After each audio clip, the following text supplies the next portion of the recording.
L'essentiel de l'actualité, bonsoir, bienvenue à toutes et à tous. Pour cette année, le premier convoi à destination d'Arabie Saoudite s'est envolé. À son bord, 342 pèlerins guinéens pour les lieux saints de l'islam. Sur place, une délégation du secrétariat des affaires religieuses. Elle s'assure du bon déroulement de ce voyage. Marwan Kamara. Au centre islamique de Donka, les futurs pèlerins répondent présents pour le grand départ du Hajj 2025. Après plusieurs heures consacrées aux formalités administratives, le premier convoi prend la direction de l'aéroport international Ahmed Sékou Touré. Sur place, une fois les documents vérifiés, les pèlerins sont enfin prêts à s'envoler vers l'Arabie Saoudite pour accomplir le 5e pilier de l'islam. L'organisation, ce qu'on a vu, la grande mosquée jusqu'à l'aéroport, c'est satisfaisant. Nous remercions le ministre de l'affaires religieuses parce que vraiment on n'a pas eu de problème. La formalité jusqu'à là où nous sommes. Et nous remercions le président de la République, l'effort qu'il a fourni pour nous. Vraiment on est très contents. Le début ça va, on n'a pas souffert. Les guides nous ont appelés très tôt le matin pour nous rappeler d'être à Faisal. Et quand on est venu, on n'a eu aucun souci. Si ça continue comme ça, vraiment, on est vraiment bien. Comme chaque année, la mobilisation est impressionnante. Plus de 10 000 candidats au pèlerinage sont inscrits, repartis en 33 convois approuvés par les autorités saoudiennes. Le secrétariat général des affaires religieuses supervise et encadre l'ensemble du processus afin d'assurer un déroulement optimal du Hajj. Je suis là accompagné par mes cadres pour représenter M. le Président de la République, chef de l'État, chef suprême des armées, de venir accompagner les pèlerins guinéens. Dans 8 heures, l'Arabie Saoudite accueillera le premier combat de la Guinée. Le président m'a chargé, à travers son premier ministre, chef du gouvernement, M. Amadou Ouriba, de transmettre sa haute salutation à tous les pèlerins et de leur souhaiter bon voyage au nom du peuple de Guinée, au nom de toute la nation guinéenne. Et par la grâce de Dieu, 342 pèlerins doivent quitter tout de suite pour aller s'acquitter des obligations religieuses. Le pèlerinage à la Mecque reste un moment fort dans la vie de tout musulman. C'est une occasion unique d'approfondir sa foi, de renouveler ses engagements spirituels et de rechercher les grâces divines. Protection de l'environnement. Le combat n'est pas gagné d'avance. Acteurs publics et privés se mobilisent. Depuis 36 ans maintenant, Guinée Écologie tente de relever ce défi. Une structure non gouvernementale qui multiplie les initiatives encourageantes. Nabi Kamara. Née en 1989, Guinée Écologie est une ONG nationale qui œuvre inlassablement aux côtés de l'État pour la protection de notre environnement. Elle sensibilise, forme des cadres et citoyens au respect du code de l'environnement, participe au reboisement et à la lutte contre la dégradation de l'écosystème et de la biodiversité. Nous avons travaillé sur plusieurs domaines de conservation et de protection de l'environnement. Nous avons contribué à la restauration des mangroves sur plusieurs sites de la Guinée, depuis le delta de Capachez, les îles Tristao, le delta de Kankouré, et on intervient jusqu'au sud au niveau de la Mélacorée. Nous accompagnons également le gouvernement dans le développement des politiques et des stratégies et à renforcer aussi notre cadre juridique en matière de prise en compte de la biodiversité dans les projets de développement. Cette semaine, Guinée Écologie a organisé ici à Conakry sa 36e Assemblée générale au cours de laquelle les membres du bureau exécutif ont fait le bilan de leurs activités de 2025, fixé les grandes orientations pour l'année en cours. Ce que je trouve, c'est que dans cette Assemblée, ces jeunes qui sont là me rassurent sur la pérennité de l'organisation parce que nous sommes passés à la 2e génération de Guinée Écologie. Donc je suis très satisfait. Nous sommes très fiers d'avoir une organisation qui s'appelle Guinée Écologie, mais qui forme des jeunes à comprendre les enjeux et les défis de la protection de l'environnement.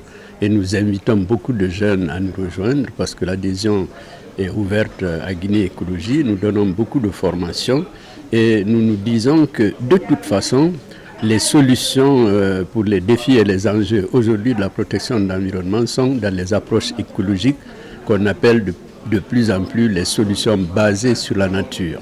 C'est donc sur une note d'espoir que cette rencontre des membres de Guinée Écologie se sont quittés à l'issue d'une journée d'échange. Un poste de santé dans le village de Siminidoula, préfecture de Dabola. Il est l'œuvre des fils de la localité pour faciliter à la population l'accès aux soins de santé primaires. Les travaux ont duré 2 ans sous la supervision de la direction préfectorale de la santé. Bakari Bambakonde.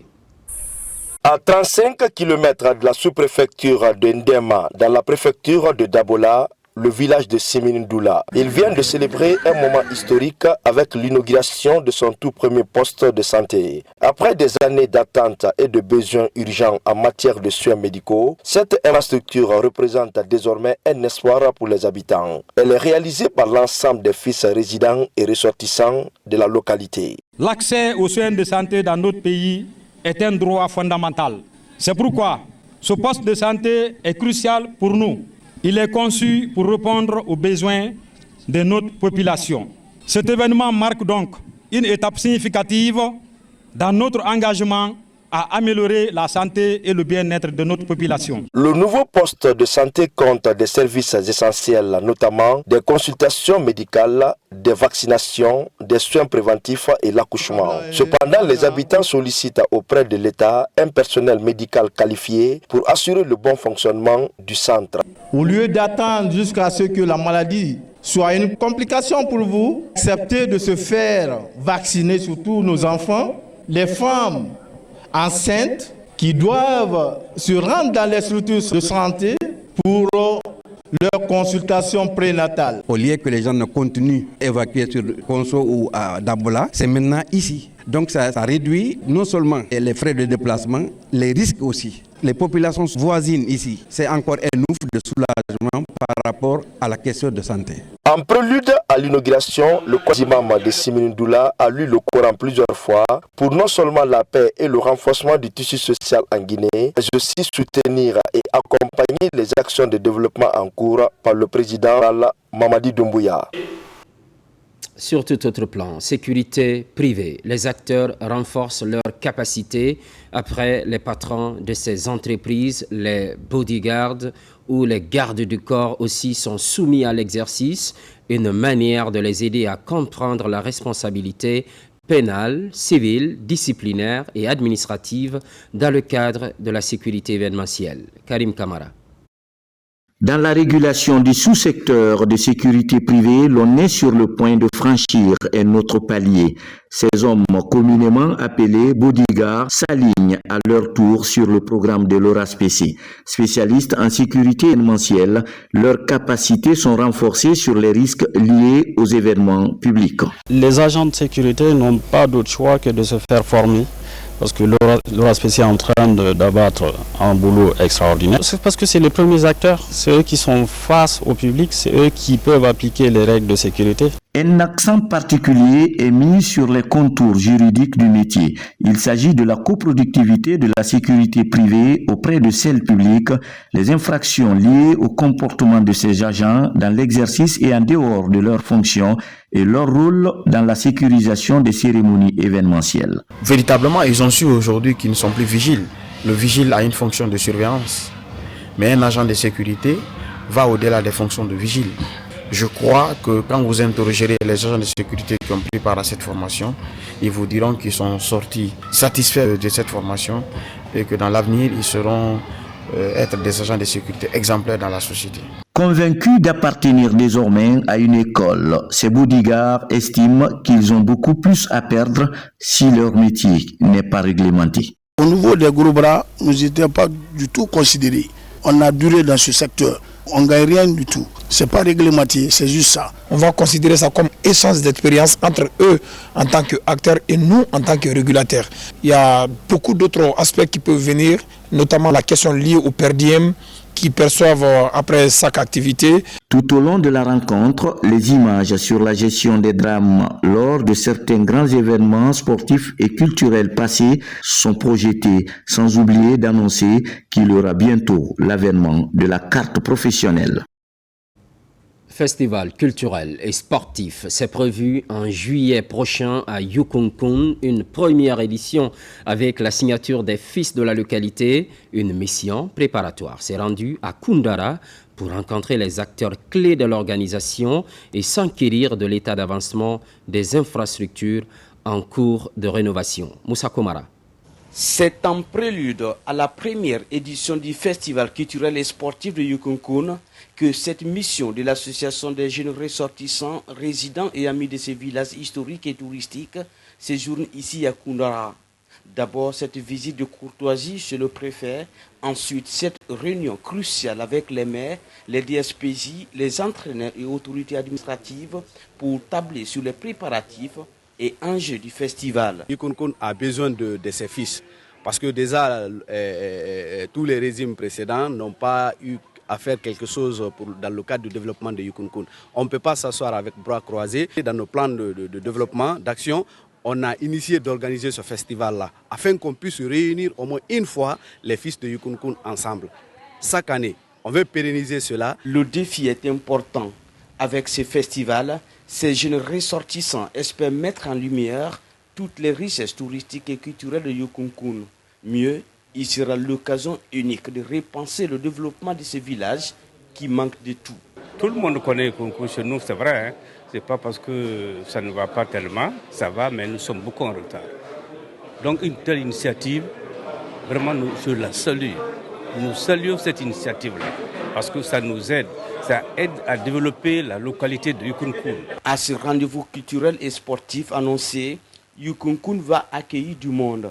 Les organisateurs ne veulent rien laisser au hasard.